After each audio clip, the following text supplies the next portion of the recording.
अस्सलामुअलैकुम। हैशटैग सियासत के साथ मैं हूं फरवा वहीद। नाज़रीन, 9 मई को जो कुछ हुआ मुल्क की सियासी तारीख में उसकी मिसाल नहीं मिलती कि सियासी मुजाहिरीन रियासती इदारों पर हमला आवर हों, फौजी तंसीबात को तोड़ें और शहदा की बेहुरमती करें। लिहाजा इन शरपसंद अनासर के खिलाफ आर्मी एक्ट के तहत कार्रवाइयां की जा रही हैं। इन्हीं वाकयात को लेकर आज GHQ में army chief general Asim Munir की ज़ेर सदारत फॉर्मेशन कमांडर्स कॉन्फ्रेंस मुनक्किद हुई, जिसमें अज़्म किया गया कि 9 मई के मंसूबा साजों और मास्टरमाइंड्स के खिलाफ कानून की गिरफ्त मजबूत की जाए। कॉन्फ्रेंस में यह भी तय पाया कि सालिहा 9 मई के जिम्मेदारान को जल्द इंसाफ के कटहरे में लाया जाएगा। आर्मी चीफ ने शुरुका से कहा कि कसरत से जमा किए गए नाकाबिले तरदीद शवाहिद को ना झुटलाया जा सकता है और ना ही बिगाड़ा जा सकता है।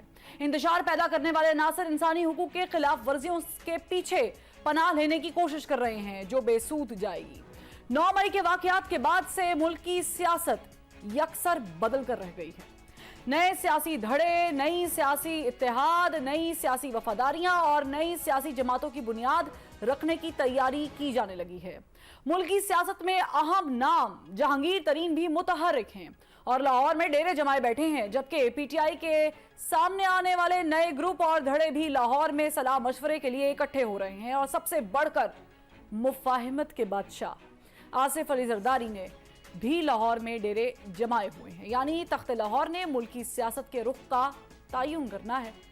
सियासी अकरबीन मुतहर्रिक हैं, मगर देखना यह है कि रिवायती सियासत का ऊंट किस करवट बैठता है। तहरीक इंसाफ कुछ अरसे पहले तक एक मजबूत सियासी जमात थी, मगर अब उसका शिराजा बिखर रहा है। लिहाजा जमात के सरबराह अपनी बची कुची पार्टी को बचाने के लिए बेकरार नजर आते हैं। लिहाजा वो जो कहते थे कि ना डील देंगे और ना ढील देंगे, वो अब डील भी चाहते हैं और ढील भी चाहते हैं। वो जो सबसे बात करना चाहते थे मगर चोरों और लुटेरों से बात नहीं करना चाहते थे, वो अब उन्हीं चोरों और लुटेरों से बात भी करना चाहते हैं और मुज़ाकरात भी करना चाहते हैं। वो जो ऐवान में आकर अपोजिशन लीडर को सलाम की नीयत से भी हाथ नहीं मिलाना चाहते थे, वो अब उन्हीं को गले भी लगाना चाहते हैं और उनके साथ बात भी करना चाहते हैं। वो जो बबागे दोहल कहते थे कि मैं कल्ला ही काफियां, वो अब अकेले तो हो चुके हैं मगर काफी साबित नहीं हो रहे, क्योंकि PDM ने उनका भुरकस निकाल दिया है। वो जो कहते थे एक बॉल पर 3 विकेटें गिराऊंगा, आज उनकी टीम में एक खिलाड़ी भी नहीं बचा, बल्कि नजर तो ये आता है कि ना बॉल बची है और ना ही पिच पर विकेटें मौजूद हैं। जो अमेरिका को एब्सोल्युटली नॉट कहते थे, आज उसी अमेरिका के सेनेटर्स, मेंबर्स पार्लियामेंट और अरकान असेंबली से करारदादे दिलवाने और हेल्प लेने के लिए टेलीफोन करते फिरते हैं। जो कौम को जिहाद के लिए तैयार करते और सुर्ख इनकलाब लाने के दावे करते थे, वो अब अपने ही कारकुनान को शरपसंद करार देकर उन्हें सजाएं देने का मुतालबा करते नजर आते हैं। तहरीक इंसाफ मुज़ाकरात चाहती है और सियासी जमातों की बका भी बातचीत में ही है। मौजूदा PDM जमातों को वो रास्ते नहीं इख्तियार करने चाहिए कि जिन रास्तों पर चलकर आज तहरीक इंसाफ इस मोड़ पर आन खड़ी हुई है। हमारे मुल्क में ना किसी को सियासत से माइनस किया जा सका और ना ही किसी सियासी जमात को क्रश किया जा सका। लिहाजा मुल्क की मसाइल का वाहिद हल इंतखाबात में है और इंतखाबात के लिए बातचीत बहुत जरूरी है। मौजूदा सियासी कियोस के खात्मे के लिए सभी स्टेक होल्डर्स को मिल बैठना होगा ताकि सियासी अदम इस्तेहकाम का खात्मा हो और मुल्क की मईशत बहरानी कैफियत से बाहर निकल आए। लेकिन कैसे, इस पे बात करेंगे। हमारे साथ मौजूद है मुस्लिम लीग नून से माइजा हमीद साहिबा। इनके साथ साथ हमें ज्वाइन किया है दिफाई तज्जियाकार ब्रिगेडियर रिटायर नवाजिश अली साहब ने। बहुत शुक्रिया ब्रिगेडियर साहब। मैं सबसे पहले आपकी जानिब आऊंगी। अभी जो बैठक लगी है उसमें यह फैसला किया गया कि जो शवाहिद इकट्ठे हुए हैं, नाकाबिले तरदीद शवाहिद है और उस पर जल्द एक्शन लिया जाएगा। लेकिन दूसरी जानिब जिस जमात के खिलाफ ये सब कुछ हो रहा है, जो इसमें कसूरवार जो लोग कसूरवार ठहरते हैं, वो लोग इंसानी हुकूक की तरफ भी देख रहे हैं, अमेरिका की तरफ देख रहे हैं कि उसके लिबादे में ओढ़ा जाए और उनको इंसाफ जो है वो पाकिस्तान में बैठे मिल जाए बाहर की बैरूनी ताकतों के जरिए। क्या ये मुमकिन है कि ये फैसला जो कर लिया गया है कॉन्फ्रेंस के अंदर आर्मी चीफ की ज़ेर सदारत, उस पर अमल दरामद होगा या फिर कोई प्रेशर डेवलप हो सकता है आलमी ताकतों के थ्रू? जी, मेरी आवाज आ रही है आपको? जी जी सर, आ रही है। देखिए, इसमें यह है कि आपने जो इशू उठाया है इसमें दो चीजें हैं। एक है criminal negligence, anti state activities, terrorism, वो एक अलग चीज है। और दूसरा है पॉलिटिकल प्रोसेस। आप ये जो दो चीजें हैं इसको मिक्स नहीं करना चाहिए आपको। हमारे मीडिया में प्रॉब्लम ये है, आई एम सॉरी टू से, कि ये इश्यूज को मिक्स अप करने में दे आर टू गुड। देखिए, ये जो 9 मई का वाकया है, ये एक एक्ट है, टेररिस्ट का एक्ट है, जिसमें एक आदमी ने एक कंस्ट्रक्शन की और उसने कंसीव करके चंद लोगों को इसमें एम्प्लॉय किया और फिर आम लोग जो है उनको लॉन्च किया और 9-10 मिलिट्री टारगेट जो है उनको as a act of terrorist के एक्ट के तौर पे उनको डिस्ट्रॉय किया। This is terrorism. सही। तो टेररिस्ट को पॉलिटिकल प्रोसेस में या पॉलिटिकल एक्टिविटीज में रिफ्यूज नहीं लेना चाहिए। तो मेरी मीडिया से यही रिक्वेस्ट है कि most of the people are trying to mix it up, human rights violation को इसमें ला रहे हैं। इसमें नहीं सर, मैं आपकी थोड़ी सी सर मैं माजरत चाहूंगी, मैं तस्दीक कर देती हूँ, मीडिया इसमें किरदार अदा नहीं कर रहा है। हमारा काम तो आवाज उठाना है। ये जो इसको मिक्सअप किया जा रहा है ये उसी जमात की जानिब से किया जा रहा है कि नहीं, उसकी जमात गलत कर रही है। मीडिया का बड़ा इंपॉर्टेंट किरदार है। कॉलिन पावेल ने कहा था, I don't win a battle unless media declares it, gulf war में। तो देखें, आपका बहुत इंपॉर्टेंट रोल है। आपने लोगों को एजुकेट करना है, आपने लोगों को समझाना है। आप इस इशू को मिक्सअप ना करें। आप इसको political process, political activities, human right violations को खुदा के लिए जो है, जो 9 मई को कार्नेज हुआ है उसके साथ खुदा के लिए मिक्सअप ना करें। लोगों को नहीं चले ब्रिगेडियर साहब, मैं ये समझने की कोशिश कर रही हूँ, we not mixing up things, we want clarity. मुझे सिर्फ ये गाइड कीजिएगा कि जो ह्यूमन राइट्स की लिबादे के अंदर ये सब चीजें करना चाह रहे हैं, क्या वो इस मिशन में सक्सेसफुल हो सकते हैं या नहीं हो सकते हैं? I am sure authority will not allow them to mix it up. उसमें सिर्फ यह है कि मुझे थोड़ा सा ये है कि इसमें जो इंटीरियर मिनिस्टर है उसने अभी तक एक कम्प्रीहेंसिव किस्म की ब्रीफिंग नहीं की, जो कि 3-4 घंटे की होनी चाहिए थे, along with the minister of information. उसके बाद दूसरा ये है कि हमारे फॉरेन ऑफिस ने फॉरेन डिप्लोमेट्स जो हैं, जो एम्बेसडर्स हैं, डिफेंस अटैचीज हैं, प्रेस काउंसलर्स हैं, उनकी एक कम्प्रीहेंसिव ब्रीफिंग नहीं की। It should have been about 2 to 3 hours. तो ये दो सेपरेट, यानी जो हमारी एफर्ट्स हैं वो यूनिसन नहीं है और हम इस इशू को बड़ा लाइटली ले रहे हैं और इसमें मीडिया का बहुत इंपॉर्टेंट रोल है। आप इनको बताएं, आप अपने चैनल्स पे इनको ये बात बताएं कि जी इसमें फॉरेन डिप्लोमेट्स को ब्रीफ करें और वजीर दाखिला और जो वजीर इंफॉर्मेशन है, इत्तलाआत, वो अपना रोल प्ले करें। ISPR ने तो अपनी briefing they the, that is a professional briefing, और वो तो अपना रोल प्ले कर रहा है। Thank you. अच्छा ठीक है, मैं ब्रिगेडियर साहब आपसे दोबारा सवाल करूंगी। माइजा साहिबा, मुझे ये बताइएगा कि ये जो पॉलिटिकल एक सिचुएशन ने टर्न लिया है और डिफरेंट डायरेक्शन में, चूंकि ज़ाहिर है कि 9 मई के वाकयात से पहले लग रहा था कि शायद PTI जो है वो बड़ी स्ट्रॉन्ग उभर के सामने आई है और शायद उसका वोट बैंक जो है वो आप लोग नहीं तोड़ पाएंगे, लेकिन उसके बाद ज़ाहिर है कि डैमेज तो हुआ है, बहुत ज़्यादा डैमेज हुआ है। अब जो सिचुएशन है, इलेक्शन की बातें शुरू हो चुकी हैं बहुत सारे हलकों से। जरदारी साहब लाहौर में बैठे हुए हैं और उन्होंने कल एक बड़ी मज़ेदार स्टेटमेंट दी। उन्होंने कहा जब मैं चाहूँगा तब इलेक्शन होंगे। तो नून लीग को भी जरदारी साहब बताएंगे कि कब इलेक्शन होंगे, आप उन्हीं के कहने पे इलेक्शन कराएंगे या आप अपनी भी कोई सोच रखते हैं और उसके मुताबिक कोई कॉन्फ्लिक्ट भी सामने आ सकता है? बिस्मिल्लाहिर्रहमानिर्रहीम।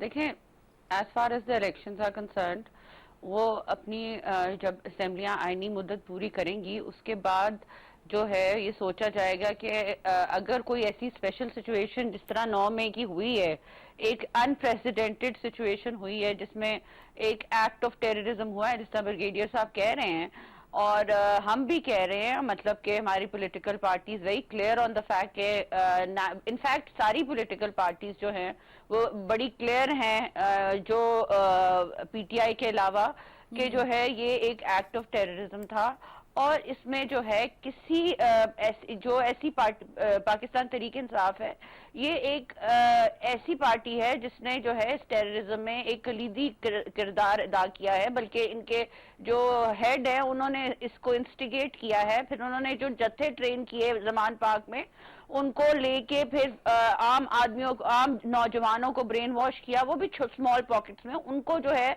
अपनी ही इंस्टीट्यूशंस पे लॉन्च किया और अगेंस्ट लॉन्च किया। तो मैं ये समझती हूँ कि राना सनाउल्लाह साहब, इंटीरियर मिनिस्टर साहब बड़े क्लियर हैं और बारहा आके कहते रहे हैं।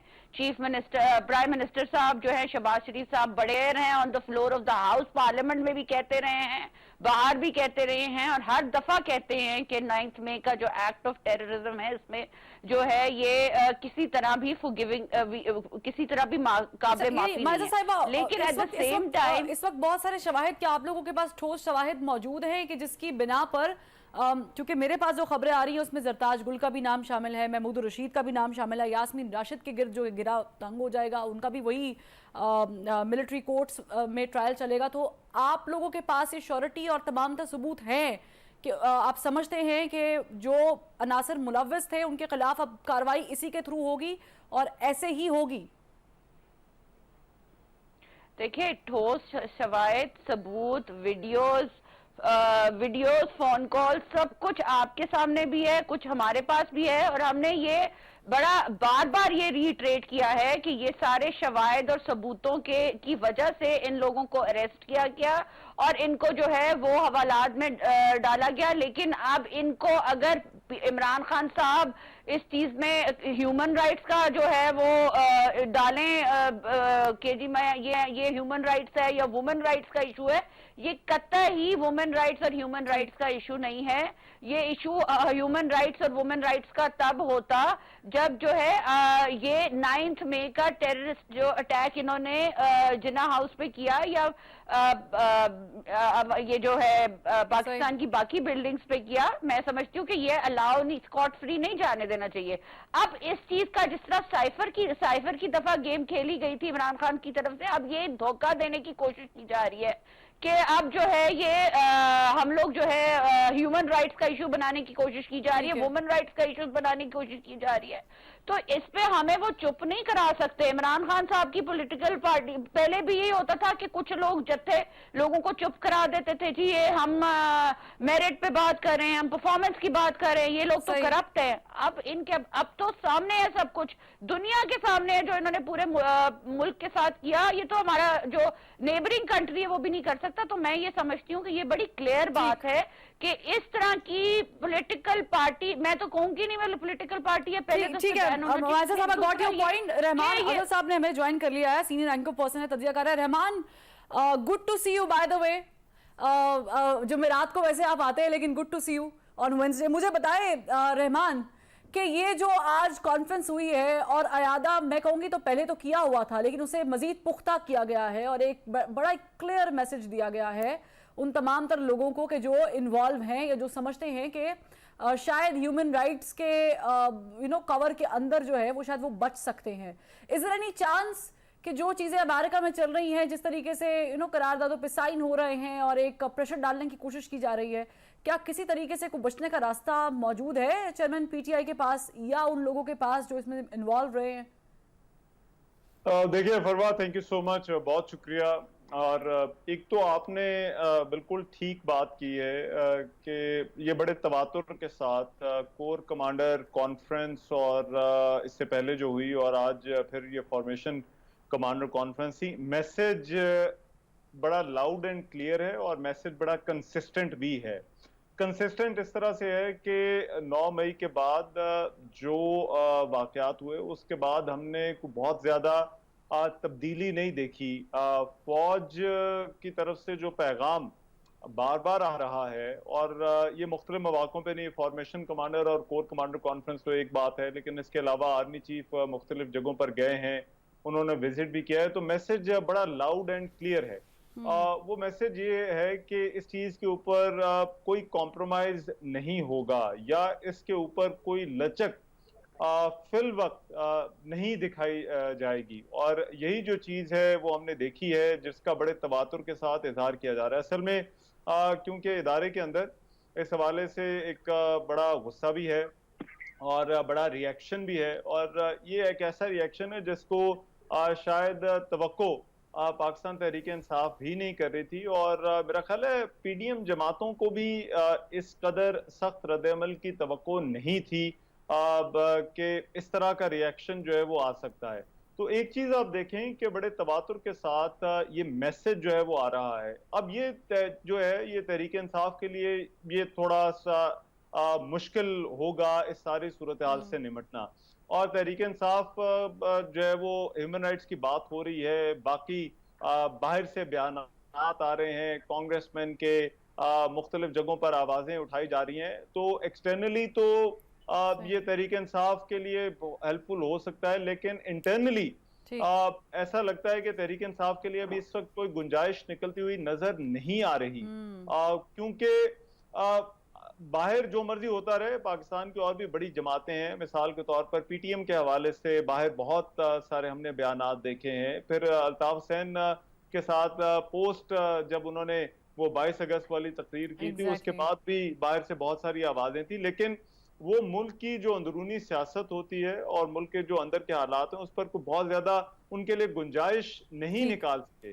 तो यही चीज मेरा ख्याल है तहरीक इंसाफ के लिए भी इस वक्त जो है वो मुश्किलात है, उनके लिए एक बड़ी मुश्किल है कि बाहर से तो वो बयानात ले लेंगे, एक पीआर एक्सरसाइज जरूर है, पार्टी के लिए बात हो रही है, लेकिन उसका असर अंदर क्या पड़ रहा है, क्या उनके लिए यहाँ पर कोई गुंजाइश होगी या नहीं। 9 मई के वाकयात पर देखिए, अब सवाल तो यही है कि क्या कोई लीनियंसी दिखाई जाएगी, क्या कोई नरमी बरती जाएगी, या फिर हुकूमत जो है वो बैकफुट पे हो जाएगी, या फौज बहैसियत इदारा थोड़ा सा पीछे हट जाएगा। यही बड़ा इंपॉर्टेंट पॉइंट है। मैं चाहूंगी मैं ब्रिगेडियर साहब को रहमान इसमें इन्वॉल्व कर लूं, क्योंकि आपने ये पॉइंट बड़ा अच्छा रेस किया। ब्रिगेडियर साहब, क्या कोई नरमी, कोई मोहब्बत, कोई शफकत बरती जाएगी, और अगर नहीं बरती जाएगी तो हम पाकिस्तान तहरीक इंसाफ के चेयरमैन का मुस्तकबिल क्या देख रहे हैं, कितने अरसे के लिए देख रहे हैं? इज इट 15 और 10 ईयर्स?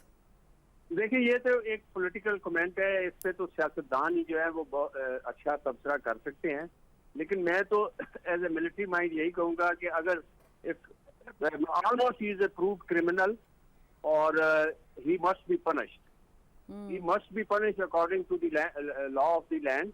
और देखे ना, जो टारगेट सिलेक्ट किए गए, 6 के 7 मिलिट्री टारगेट सिलेक्ट किए गए, और उन पे फिर इस तरह प्लान करके, मतलब इसकी कॉन्सेप्शन देखें, इवल माइंड की कॉन्सेप्शन है कि जी आर्मी के टारगेट जो उनको डिस्ट्रॉय कर दिया जाए, और उसके बाद ये है कि फिर उसको जैसे एग्जीक्यूट किया गया, और फिर जो उसमें लोग बेचारे कुछ ऐसे लोग भी इन्वॉल्व हुए जो कि पीटीआई के, वो बगैर किसी वजह की उनकी लॉयल्टी थी, और फिर जो पुलिस वाले मारे गए, आप मुझे बताएं, जो पुलिस वाले मारे गए हैं इसमें और जो लोग जख्मी हुए, आपने वो वीडियोस देखी हैं जब जना उस पे आर्मी की गाड़ियां गुजर रही हैं और लोग उनको गालियां दे रहे हैं? वो तो मैं तो समझता हूँ कि आर्मी की और आर्मी चीफ का बहुत नरम दिल का बंदा, रहम का बंदा है, भरा हुआ है वो, वरना तो वो गाड़ियां देख के तो मेरी तो आंखों में खून आ रहा था। ठीक है, और वो जिनके बच्चे मारे गए हैं, मतलब क्या वो करना क्या चाहता है इमरान खान, जरा पूछे तो सही उससे आप।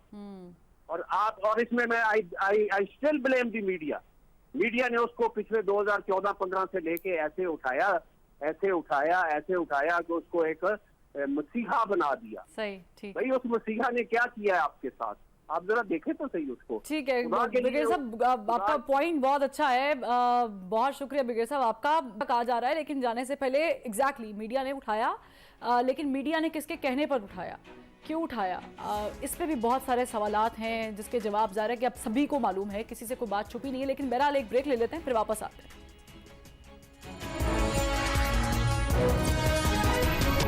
Welcome back. मायजा हमीद साहिबा, मैं आपसे एक बार फिर पूछती हूँ कि जरदारी साहब ने जो कल बयान दिया है कि जब वो चाहेंगे इलेक्शन होंगे, और पंजाब में जरदारी साहब बगैर किसी मकसद के आते नहीं हैं, वो जब भी आते हैं कुछ करके दिखाते हैं और फिर चले जाते हैं। तो मुझे बताएं कि पीडीएम की जो सियासत है या जो इलेक्शन का मुस्तकबिल है पाकिस्तान में, क्या वो जरदारी साहब ही डिसाइड करेंगे, उसमें नून लीग का भी कोई रोल है या नहीं है?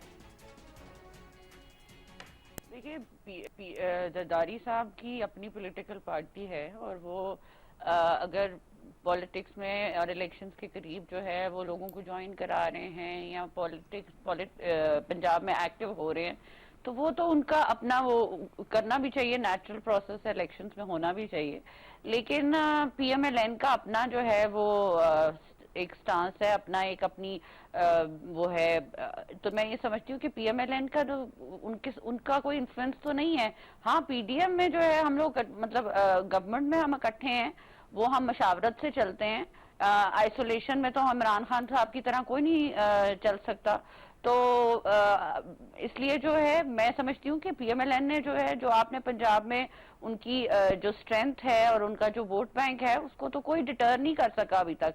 तो ये कहना कि जी जरदारी साहब जो इलेक्शंस की बहरहाल बात कर रहे हैं, तो वो आई थिंक जनरली स्पीकिंग मैं ये समझती हूँ वो तो एक पॉलिटिकल स्टेटमेंट भी है, लेकिन जनरली स्पीकिंग 9 मई के बाद आई फील कि जो है ये जो स्पेशल सर्कमस्टेंसेस बने हैं, इसमें क्या असेंबली की तोसी होगी नहीं होगी ये पार्लियामेंट डिसाइड करेगी। और पार्लियामेंट ने पहले भी जो है एक डिसाइडिंग फैक्टर जो है बनी थी जब ये अभी इलेक्शन लेकिन जरदारी साहब की सियासत का जो असर है वो हमने देखा है। जब पंजाब वाला मामला हुआ और हमजा शहबाज को सपोर्ट का मामला हुआ, उसमें भी हमने देखा कि जरदारी साहब ने फार्मूलाज बना के दिए। फिर जब इमरान खान साहब के खिलाफ अदम एतमाद की तहरीक आनी थी तो जरदारी साहब के ही फार्मूलाज बनाए गए और वो उस पर अमल दरामद भी हुआ। फिर ज़ाहिर है कि पीडीएम को एक सूरत भी मिली हुकूमत में आने की। तो अभी जो इलेक्शंस पे बातचीत होगी उसमें नून लीग मुत्तफिक है इस बात पर कि अक्टूबर में ही इलेक्शन हो जाने चाहिए, अगस्त में हमें घर जाना चाहिए, या इस पर कोई कॉम्प्लिकेशंस आ सकती हैं विद पाकिस्तान पीपल्स पार्टी? देखिए, जरदारी साहब एक सीजन्ड पॉलिटिशियन है। सियासतदान जो होते हैं, जो सीजन्ड होते हैं, जो इतनी दहाइयों से पॉलिटिक्स कर रहे होते हैं, जिस तरह पीएमएलएन के लीडरान हैं, ये लोग हमेशा मुशावरत से, बातचीत से चलते हैं। जब पंजाब का इशू था उस वक्त भी जो है मुशावरत से जो है ये बातचीत करके सारी पॉलिटिकल पार्टीज को ऑन बोर्ड लेके वो पंजाब के इशू पे भी जो है बारहा आते जाते रहे और वो उनको पूरी पार्टीज की सपोर्ट थी। तो मैं ये कह रही हूँ कि ये जो आप कह रही हैं, जो इलेक्शन की तरफ आप आ रही है, इलेक्शन की डिसीजन का फैसला करना है, ये फैसला जो है वो एक तो कानून और आइन के मुताबिक होगा। दूसरा मैं ये कहना चाह रही हूँ कि जो पॉलिटिकल पार्टीज एक्टिवली जो है पार्टिसिपेट करेंगी इलेक्शन में, आई थिक वो डिसाइड करेंगी क्या इन स्पेशल सर्कमस्टेंसेस जो है। ठीक रहमान साहब, आपने मायजा अमीद साहिबा की बात सुन ली है और आप ज़ाहिर है कि गहरी नज़र रखते हैं। आपको भी पता है कि लाहौर में जरदारी साहब की मौजूदगी कोई एवं ही नहीं है। ज़ाहिर है कि रुख बदले जा रहे हैं। आपको लगता है कि जो इलेक्शन होंगे वो नवाज शरीफ साहब चूँकि मशरूत हैं, नून लीग का ये मुतालबा है कि वो आएंगे, इलेक्शन होंगे, तो ये इलेक्शन जरदारी साहब ही बताएंगे कि कब होंगे या फिर नवाज शरीफ साहब का वेट किया जाएगा? देखिए, इलेक्शन से बहुत सारे फरवा इश्यूज जुड़े हुए हैं। इलेक्शन ना तो जरदारी साहब और ना मेरा ख्याल है मियां नवाज शरीफ की जो है वो अभी इस वक्त जो वो चाहते हैं वो डिटर्मिनेंट फैक्टर होगा। असल फैक्टर ये होगा कि इलेक्शन के अंदर पाकिस्तान तहरीक इंसाफ की पोजीशन क्या होती है। मेरा ख्याल है वो चीज का फैसला करेगी कि इलेक्शन कब होते हैं और किस तरह से होते हैं। और उसमें जहां पर पीडीएम की जमातें अपनी अपनी तैयारी करेंगी। इन जमातों को पता है कि जल्द या बदेर ये इलेक्शन होने हैं। अभी इस वक्त तहरीक इंसाफ के साथ बहुत सारे लोग जो पिछले कुछ हमने देखा जो शामिल हुए, वो अब जो है वो जाहिर बात है अब उन्होंने किसी पार्टी के अंदर जाना है। मैं ये पहले भी कह चुका हूँ कि ये लोग सियासत से आप इनको अलहदा मत समझे। ये लोग सियासत में रहेंगे, इनका सियासी किरदार होगा। सियासी बंदा जो है वो इतनी आसानी से जो है वो सियासत से किनारा कशी जो है वो नहीं इख्तियार करता। ठीक है, यानी वो किंग्स पार्टी वाली बात बिल्कुल सादिक हो जाएगी। नहीं, किंग्स पार्टी नहीं भी हो सकती। देखिए, किंग्स पार्टी का तो ये है कि हमने एक मिसाल देखी थी काफ लीग के अंदर। जब काफ लीग के अंदर काफ लीग को ये श्योरिटी दी गई कि काफ लीग जो है वो उनके साथ लोग भी आए, उनके साथ जो है वो बाकी जुड़े भी। ऊपर मुशर्रफ साहब जो है वो उस वक्त सदर थे और उस वक्त एक ऐसी पार्टी बनी जिसने इक़्तिदार में आना ही आना था। लेकिन पाकिस्तान का जो पॉलिटिकल लैंडस्केप है फरवा, वो इस वक्त बहुत ही कॉम्प्लेक्स है। उसमें किसी एक ठीक। पार्टी के पास इस वक्त मेजॉरिटी नहीं है। इस वक्त ये जो फील्ड है ये एक ओपन फील्ड है और इस फील्ड में बहुत सारे खिलाड़ी ऐसे हैं एग्जैक्टली जो अभी किसी सियासी जमात के साथ वो जुड़े हुए नहीं है। उन्होंने ताजी ताजी तहरीक इंसाफ जो है वो छोड़ी है। वो किसी पार्टी के अंदर जाएंगे, वहां पर उनका किरदार क्या होता है। पार्टियां कोशिश कर रही हैं कि इन इलेक्टेबल्स के अंदर से ज्यादा लोगों को लिया जा सके और सिर्फ ये जमातें कोशिश नहीं कर रही। देखिए जो तरीन साहब का ग्रुप है, जो पाकिस्तान तहरीक इंसाफ एग्जैक्टली वो जाहिर है कि ये आने वाला वक्त ही रहेगा। सॉरी, मुझे मेरे प्रोड्यूसर साहब बार बार ब्रेक का कहे जा रहे हैं, तो मुझे लगता है एक ब्रेक ले लेते हैं, फिर वापस आते हैं तो गुफ्तगू यहीं से कंटिन्यू करते हैं। Welcome back. हमारे साहब ये फरमाइएगा कि आप अवाम की तरफ कौन सा बयानिया लेकर जाएंगे इलेक्शन के लिए? अवाम की तरफ जो है यही बयानियां लेके जाएंगे कि मुल्क के मफाद में सब जो काम कर रहे हैं वो मुल्क के मफाद के लिए कर रहे हैं।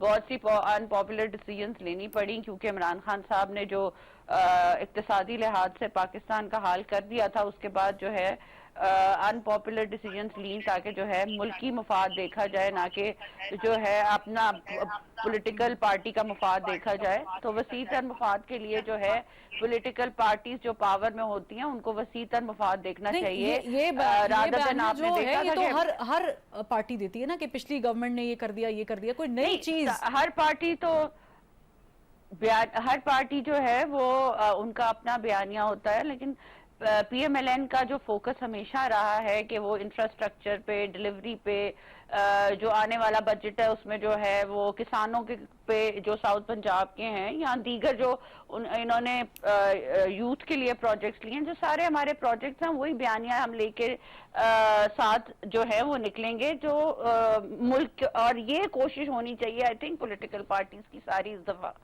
कि मुल्क का मफाद पहले सोचें कि या ना कि ये जो है पॉलिटिकल पार्टीज अपने सेल्फिश रीजंस की वजह से जो है कोई किसी पार्टी वर्कर को यूज कर लें और वो जो है उसके बाद उनसे जो है हाथ ये झाड़ लें, कपड़े झाड़ लें। इस तरह वाला काम नहीं होना चाहिए। और वैसी अनफॉर्चुनेट बात है कि एक ऐसी पॉलिटिकल पार्टी रही है पाकिस्तान में और जो है उसको अभी सजा देनी चाहिए उनके लीडर को कि उन्होंने लिटरली लोगों को ब्रेन वॉश किया। उसके बाद उनको मैं तो ब्रेन वॉश ही कहूंगी और ब्रेन वॉश करके उनको वो क्रिमिनल उसमें चले गए और अब जो है वो सजा भुगतने के लिए पॉलिटिकल वर्कर हैं, लीडर जो है वो ज़मान पाक में आराम से बैठा।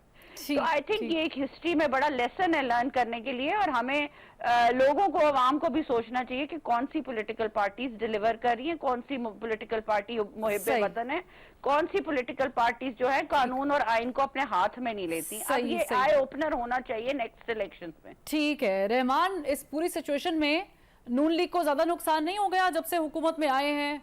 और क्या बयानियां लेकर जाएंगे अवाम में, कुछ समझ आ रही है? देखिए, एक पॉलिटिकल कॉस्ट तो है। सबसे पहली जो सियासी कीमत है वो उनको उस वक्त चुकाना पड़ रही है जो उनका वोट को इज्जत दो का बयानिया था। और वोट को इज्जत दो वाले बयानिए पर जो उनके साथ वोटर खड़ा हुआ था और जिसको उन्होंने पिछले कोई 3 साल के अंदर रैली किया, वो उनके साथ खड़े हुए, तो वो एक तो उस पर जो है वो कॉम्प्रोमाइज वोटर समझता है कि पार्टी ने उसके ऊपर जो है वो कॉम्प्रोमाइज किया। दूसरी जो चीज है वो उसमें आप शामिल कर लें जो मौशी हालात हैं। मौशी हालात ये तवक्को थी कि इसी तरह से खराब होंगे। पीएमएलएन के अंदर बहुत सारे लोगों का ये ख्याल था कि ऐसे मौशी हालात के अंदर हुकूमत नहीं लेनी चाहिए, लेकिन फरवा उस वक्त पाकिस्तान मुस्लिम लीग नून के ही बहुत सारे एक जो ग्रुप था वो ये समझता था कि अभी नहीं तो कभी नहीं, और उनको लगता था कि इमरान खान पाकिस्तान तहरीक इंसाफ के जो चेयरमैन हैं वो कोई अपॉइंटमेंट कर लेंगे जिसके बाद आइन के अंदर भी तब्दीली होगी, ऑपोजिशन जो है वो सारी की सारी जेलों में होगी और उसके बाद कम से कम अगले 10 साल तक उनका कोई चांस नहीं होगा अगर वो इलेक्शन लड़ते भी हैं। तो अब ये तमाम की तमाम चीजें इकट्ठी होकर इसकी एक सियासी कीमत है जो कि नून लीग को चुकाना पड़ रही है, और मेरा ख्याल है ये इलेक्शन के अंदर किसी हद तक चुकाएंगे भी। इसीलिए यानी रहमान, आपको भी नजर नहीं आ रहा है इतना आसान नून लीग का इलेक्शन में जीतना या अपनी स्ट्रॉन्ग इमेज बिल्ड करना। बहुत शुक्रिया, मेरे पास वक्त की किल्लत थी। दोनों मेहमानों का बहुत शुक्रिया। जाहिर है कि पाकिस्तान को बहुत सारी चीजों की कीमतें चुकाना पड़ रही हैं, उसमें एक बैनुल-अक़वामी दबाव भी है जिसका हम जिक्र करेंगे, लेकिन एक ब्रेक के बाद।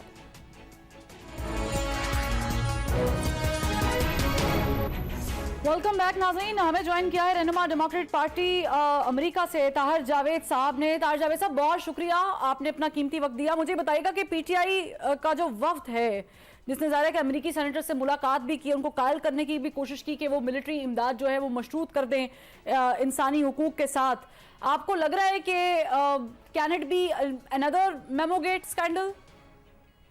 देखिए, ये मैंने भी एक किसी राइटर का कॉलम पढ़ा था कि ये स्कैंडल हो सकता है नहीं, लेकिन आप इसको ये समझें कि यहाँ पे जो एक एफर्ट्स की जा रही हैं उसको स्टेट डिपार्टमेंट ने मुकम्मल तौर पे बेसिकली अपने एक लेटर के साथ उसको डिफ्यूज कर दी है। और बड़ा एक यानी एलैबोरेट टाइप का एक लेटर स्टेट डिपार्टमेंट में उस लेटर के आंसर के तौर पर दिया है, जो कुछ तकरीबन एक काफ़ी बड़ी तादाद की कांग्रेसमैन ने लिखा था ह्यूमन राइट्स की वायलेशन। लेकिन उसके उस जो कांग्रेस का लेटर था वो लेटर भी उसमें अमदाद के साथ नहीं, लेकिन सिर्फ ये कि ह्यूमन राइट्स वायलेशन के ऊपर आवाज उठाने के लिए फिलहाल। अच्छा, ये चीजें स्टेट डिपार्टमेंट ने क्लियरली उनको बता दी हैं कि वो पाकिस्तान के साथ खड़े हैं और पाकिस्तान को अपने अलाई समझते हैं, और एक जो भी लंबी चौड़ी एक कि they are happy to work with Pakistan. तो वो चीज तो pretty much वो लेटर तो यहाँ पे बेसिकली खत्म हो गया। और शायद ये लोग जिन्होंने ये लेटर लिखा उसके बाद एक उनको आइडिया हो जाना चाहिए कि स्टेट डिपार्टमेंट का स्टैंड क्या है। अच्छा, अब उसके बाद जो बातें हो रही हैं जो मेरे भी कानों में पड़ रही हैं, आप पाकिस्तान में कॉलम भी लिखे जा रहे हैं, और वो उसके अंदर ये इस किस्म की बातें हो रही हैं कि ये फर्दर सेनेट को एक लेटर लिखने की कोशिश कर रहे हैं और एक कोई कॉन्फ्रेंस डीसी के ऊपर करने की कोशिश कर रहे हैं, जिसके अंदर ये इस तरह की कुछ अपील्स करेंगे कि पाकिस्तान की इमदाद जो है, फौजी इमदाद जो है, या इक़्तिसादी इमदाद है, या जो इम्पोर्ट है उसको मशरूत कर दिया जाए ह्यूमन राइट्स की वायलेशन और सर्टन अदर चीज़ों पर। तो इसमें मैं ये जरूर बोलूँगा कि बहुत सारे कांग्रेस के लोगों ने इंडिविजुअली निकलकर, जिन्होंने साइन भी किए थे उस लेटर के ऊपर, उन्होंने भी एक्सप्लेन किया कि जी हमने जो लेटर पे साइन किए थे वो किसी पार्टी या किसी पर्सन को सपोर्ट करने के लिए नहीं किए थे। तो उन्होंने भी वन बाय वन अपना जो है एक यू टर्न ले लिया है कि उनको रियलाइज हो गया है कि एजेंडा जो बिहाइंड द सीन डिफरेंट है। एक पॉलिटिकल पार्टी के वर्कर्स जो हैं इस कंट्री के अंदर उस की फेवर के अंदर कांग्रेस के लोगों की आवाजों को यूज करने की कोशिश कर रहे हैं। ताहिर जावेद साहब, आपने उन खातून रुकन कांग्रेस से भी जो मुलाकात की थी जिसके साथ जाहिर है कि खान साहब की ऑडियो लीक वाला मामला भी हुआ था, उसके बारे में जरा बताएं कि आपकी जब बातचीत हुई तो उनका रिएक्शन क्या था या उन्होंने क्या एक्सप्लेनेशन उस चीज की दी? देखिए, उन्होंने ये बड़ा एक जो एक बड़ी सीनियर खातून रुकन कांग्रेस मैक्सिम वाटर्स, जिन्होंने खान साहब को, अच्छा उनकी एक जो उनका जो डिस्ट्रिक्ट है जहाँ से वो इलेक्शन लड़ती हैं, वहाँ के कुछ सपोर्टर्स हैं पाकिस्तानी, उनमें से एक शख्स ने उनको कॉल की बड़े पैनिक हाल में। वो एक जब खान साहब को अरेस्ट किया गया था जिस दिन, उस दिन एक पैनिकनेस थी, एक जो केओस क्रिएट किया हुआ था और बहुत सारा सोशल मीडिया मिसलीड कर रहा था लोगों को। तो कुछ लोगों ने यहाँ पे समझा कि खान साहब भी बार बार बोल रहे थे कि मुझे अरेस्ट करके ये जा करके वहां पे मुझे मार दें। तो उस शख्स ने मैक्सिम वाटर को फोन करके बहुत पैनिकनेस के अंदर के खान को अरेस्ट कर लिया और उसको मारने जा रहे हैं। तो ये लिटरली उनके कानों में ये बात डाली कि उसको वो मारने जा रहे हैं। तो वो Congress woman got very upset कि भी इस तरह ये कैसे, मतलब एक यानी एक ह्यूमन बीइंग के साथ एक उठा के पकड़ के मारने। तो उन्होंने उसमें कहा कि मैं क्या कर सकती हूँ। तो उन्होंने बोला कि आप इमरान खान से बात करें। तो कहती उससे अगर मैं बात कर सकती हूँ या जो भी एक मामला, तो अच्छा इन बिटवीन क्या हुआ कि ये बात करते करते she was in a different Las Vegas में शायद थी, तो एक दिन शायद उसके अंदर से वो निकल गया उसको करते करते, तो खान साहब बाहर आ, तो वो उनकी जब बात हुई फिर वो लीक हो गई, बात बाहर चली गई। तो फिर उनको काफ़ी एक कांग्रेस वुमन को भी अपने यानी बाकी लोगों से भी ये सुनना पड़ा कि भी आपने ये जो एफर्ट की, तो तो शी डिड नॉट, मैंने उनकी एक अपने एक है कि भी मुझे इस तरह ये फोन कॉल नहीं करनी चाहिए थी। मुझे प्रॉपर चैनल पे उन्होंने इस चीज का इजहार मेरे साथ जाती तौर पे किया कि मुझे अपने एम्बेसडर से बात करनी चाहिए थी, उससे राय लेनी चाहिए, हालात को समझना चाहिए था, और उसके बाद इसके ऊपर आगे मुझे फिर उन्होंने फर्दर मुझे बोला कि आज की जो सिचुएशन, अब वो समझती हैं सारी सिचुएशन को क्या चल रहा है।